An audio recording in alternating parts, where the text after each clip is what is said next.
Hey guys, number one Marmaduke fan here. It's been a while since I've done some support your local comic book shop prawn videos. So I went to one of my local comic book shops, shut down their comics section, and they moved their entire collection to another location. So I went to the other location.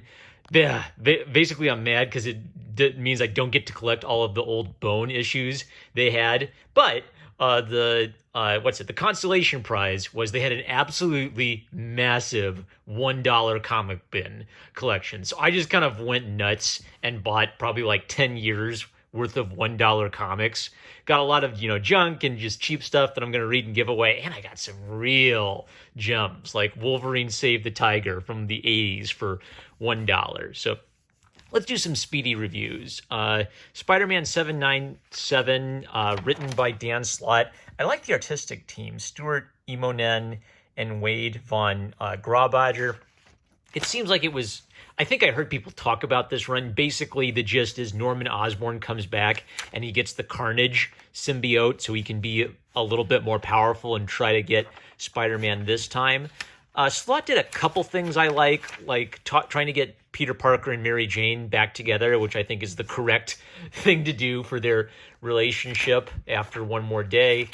He had Norman Osborn doing some hammy, evil speech about how he's going to get Spider-Man. There's a twisteroo at the end, and Dan Slott had kind of a clever way of hiding the twisteroo by using a time thing. I'll go ahead and spoil it because this is an older comic. So the twisteroo is, who's the guy that he has tied up? Well, it's J. Jonah Jameson at the end. And the way he kind of like tricked you is because there were flashbacks and flash forwards, you see J. Jonah Jameson here, everything is normal, you assume he's okay. So you're thinking, okay, well, who is the mysterious person who's tied up? And then it's J. Jonah Jameson, you realize, oh, okay, that must have been a flashback and this is the present.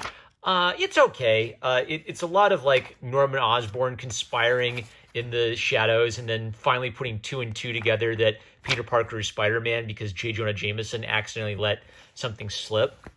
So I'm not a big fan of Dan Slott, but this was a fun little comic. I guess almost kind of like my thought for these first two is they aren't terrible and they aren't great. So it's kind of hard to review them. Like if a book is just, it's the same problem I have if a book is really good, but I don't have like a million things to say about it other than it's really, really good. For these, I don't have a lot to say about them other than just, they're okay.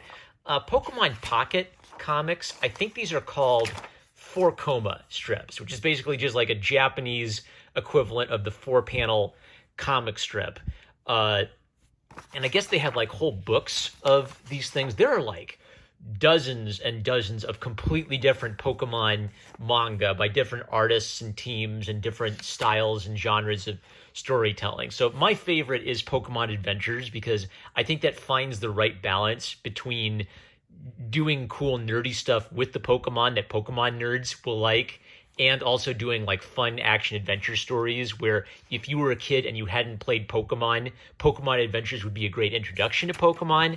I feel like the Pokemon 4-Koma, it's kind of like expected that you have a certain knowledge of the Pokemon so you can get some of their unique, fantastical abilities. And a lot of the 4-Koma gags, how to say this? These are kind of very stereotypically Japanese humor style gags, like a lot of emphasis on puns, a lot of emphasis on somebody doing something ridiculous or someone saying a metaphor and then somebody else takes the metaphor literally. So I didn't laugh a whole lot while reading it. I guess like the theme of it is they have to find the best joke in the world to crack up Pikachu or whatever. I feel like a Pokemon nerd kid would get a kick out of it. And there's also like little cool factoids about Pokemon that's kind of cool. But I feel like it's a little too Pokemon nerdy for the average reader. So these two I'm going to be giving away. I'm saving this forever. Wolverine Save the Tiger. Marvel actually just recently re-released this as one of their True Believers $1 comics, but they didn't do the whole story arc. They only did the first little part of it. So this is its first printing was in Marvel Presents 1 through 10. This is a reprint that collects, I would guess, 10 little mini stories about Wolverine from Marvel Comic Presents. And it's basically Wolverine as Sam Spade, trying to infiltrate the mafia and deliver swift, manly justice to the mafia. So what does a Sam Spade detective story need? Well, we need a tough guy doing inner monologue while smoking cigarettes. We need evil bad guy bosses in business suits dispatching their incompetent minions. We need sexy femme fatales in slinky dresses. We need the tough tomboy girl who's in trouble, but she's also kind of feisty, so the two of them have to work together to take out the criminals. The other thing I really liked about this is Wolverine is clearly killable.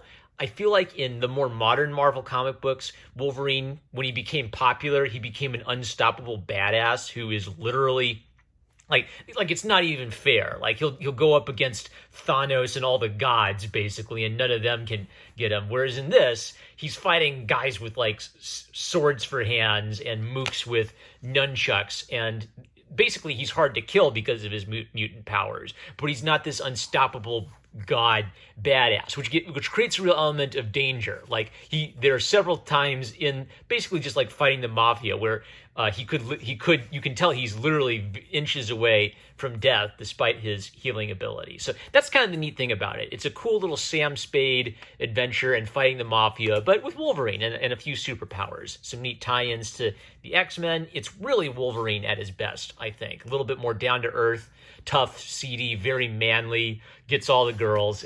I really dig it. Look at this cover. Just look at it. Look at what Wolverine looks like, such a beefy, hairy gorilla, and nothing quite like this happens. Right? It's a symbolic cover. It's very symbolic of the appeal of this kind of story. So this I'm saving forever. These two are little giveaways. That's it. I'm No More Marmaduke fan. We don't need no stinking 10-minute videos. Love you guys. Catch you later.